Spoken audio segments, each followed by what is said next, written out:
and the other one is the degenerating no good concept. Quotation 6 is just talking about these. These two kinds of inertias, the improving perfectionist one and the degenerating no good concept, are the two basic types that we find continuously operating in people. Now, as far as technique is concerned for doing this, the rule is so simple that it never seems quite complicated enough for the mind that inevitably seeks causes. So he's talking here about the rule simply of being able to break seriality, of giving up the need to improve yourself, or also the need to degenerate.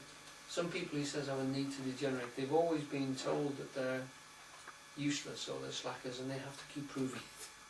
Just as there's an awful lot of us who are told that we have to be good and we have to improve, we're still doing that too. So these are impulses that have come through us, through our ancestors, etc. But he's talking, and this is a wonderful thing which I find is his description of how to meditate. What he's telling us is, in fact, that it's too simple to describe, and that's why people struggle with it. The rule is very simple, he says. Chop it. If it's cereal, stop it. And don't try to think why you should stop. Because why is a psychological question. And don't try to think how you can stop it.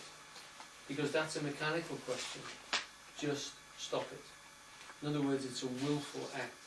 You stop thinking serially because you choose to stop thinking serially, and you have to do it by will. And you just do it. There's no secret way of doing it. There's no reason for why you should do it. It's not a moral thing or anything like that. You just do it.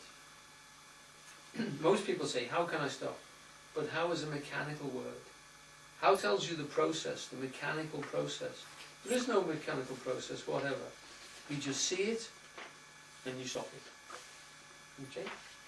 Now, this is a fascinating part, and he deals with it quite simply like that. He does another paragraph where he repeats virtually what he said there.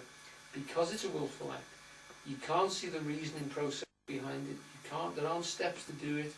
It's just a process of stopping serialization wherever you see it. Stopping that sort of causal chain of situations that constantly play themselves off in the mind. Get rid of it. Put yourself into the non-serial, the non-temporal, the infinite, as much as you can. Now, he talks about obstacles for doing that. And so the next stage is here. We're moving on now into the next stage, which is quotation 7. Now, this is the part which, as a student of Eugene, I find fascinating, because this section, and I've represented a big quote here, is fascinating because it describes that belly centre very well indeed. Remember that Eugene describes the human being. He divides the human being into a 3-part being.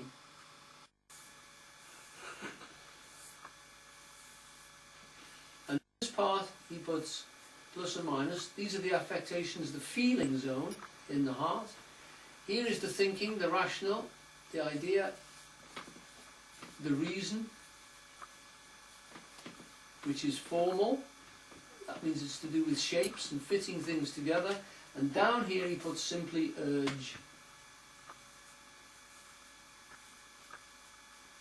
And he's quite, usually we get a very good description of these areas up here. But in this particular lecture, and in this particular section, which I've lifted almost directly out, he describes the urge level pretty powerfully. He's describing it, well, I'll go back to his words. So he's talking about that level of us, the belly, the drive centre in the human being, the lower chakras, if you like, in terms of yoga.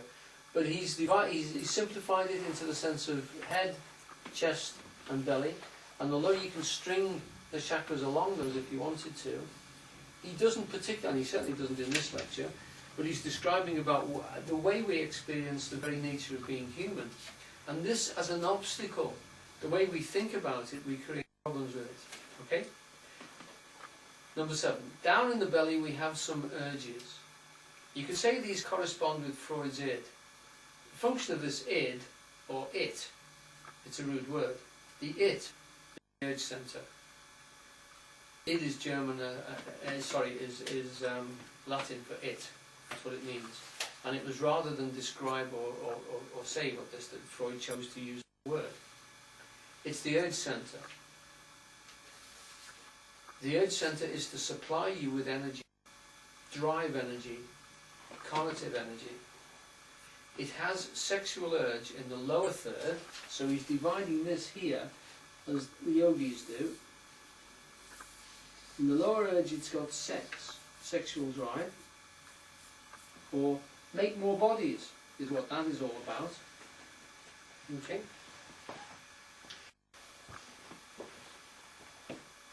Belonging urge is in the navel centre here. It's belonging in the navel.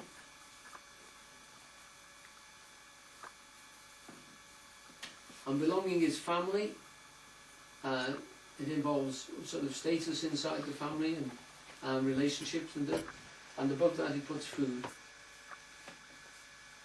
So he's describing this belly drive here as a power drive, which is to do with sex in the lower part, belonging, tribe, nation in the navel centre, and in the stomach aspect of it, food, the drive, literally the hunger for food, to keep this particular body going and to get more and more energy in. Okay? Now these urges are not rational, okay? They're not thoughts. They are just urges. And they're not likings and dislikings, plus and minus here in the heart level. They're just urges. There's no sensation here of liking and disliking. There's just urging. In other words, there's just energy pushing towards a goal.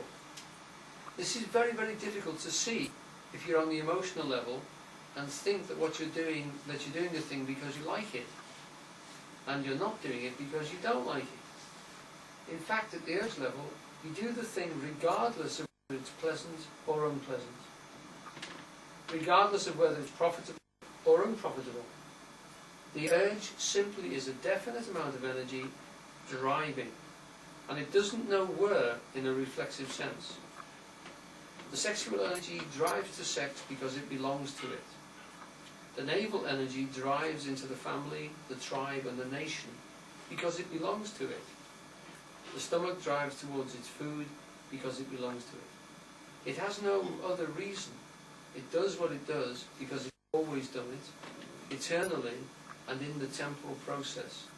And it requires no other statement. I'm doing what I'm doing because I'm doing it. Anything further than that belongs either to the liking and disliking level, which is quite other, or to the rational level. So you can think about those urges, and you can feel about them, but the urges themselves don't think and don't feel. They just do. On other occasions he said, they're either pushing or they're asleep. They don't have any other state. So you either drive towards that particular goal, or they don't even represent themselves. You can't find them. They're asleep. Okay? So he's considering that, that often they create problems for people because they get caught in their analysis, and they get literally trapped on the processes of trying to reason with those levels inside themselves, instead of just understanding them as pure drives. Okay. He's then going to go on to talk about inertias. I think we should maybe have a break here. Yeah, okay. So we'll break here and have a cup of tea and stuff, and then come back in a little bit, and then try and finish off. So we couldn't stay tangled up with the baby, so we're moving out. So we've just discussed the energy urges inside the body, which are one of the obstacles to gaining that process of eternality as opposed to seriality. So you're not seeing the time flux of life, you're disengaging with that and deliberately, as in meditation, putting yourself back into the eternity, the eternal field, the timeless state, which Eugene is saying is the trigger for his other description of deja vu, apart from the mechanical one, which he seems to allow as a possible for some of the deja vus, but not all of them.